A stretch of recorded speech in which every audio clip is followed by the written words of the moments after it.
I'm a 27-year-old woman, and for the past 10 years, I've been living alone in the house I grew up in.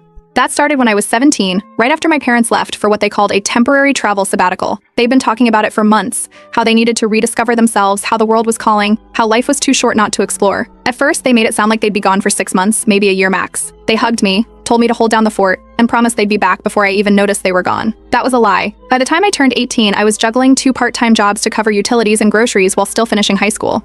They were already in Greece at that point, sending blurry selfies in front of ancient ruins and captions like living our best life. I still had to feed the cats, mow the lawn, deal with the broken AC unit, and figure out how to pay for the leaking water heater. Every time I asked about money, they brushed it off. "We'll reimburse you," they said. "Just keep the place running. You're doing great." I didn't go to college. I had been accepted to a culinary program abroad that I'd dreamed of since I was 14. I didn't go. My parents said they couldn't afford to fly back and manage the house, that the animals were used to me, that it would be too disruptive if I left. I still have the acceptance email. Never deleted it. At first, it was little things, replacing light bulbs, managing the mail, feeding the cats, cleaning the gutters. But then the bills started coming. Property tax, insurance notices, plumbing repairs. My name wasn't on anything official, but the payments were all coming out of my pocket. I'd send them the invoices. They'd ignore them. I started taking screenshots, building a file. I didn't even realize I was building a case back then. I just didn't want to forget how much I was spending. Meanwhile, their sabbatical turned into a never-ending honeymoon. Bali, Spain, Morocco. I saw my own parents more through their Instagram posts than in real life. When they did come back, usually once a year around the holidays, they acted like guests. They didn't ask how I was doing or what I needed. They expected the guest room cleaned, the fridge stocked, the house warm. They even left their laundry behind when they flew out again. And every time they returned, they brought more stuff. Trinkets from Paris, masks from Ghana, carved boxes from Thailand.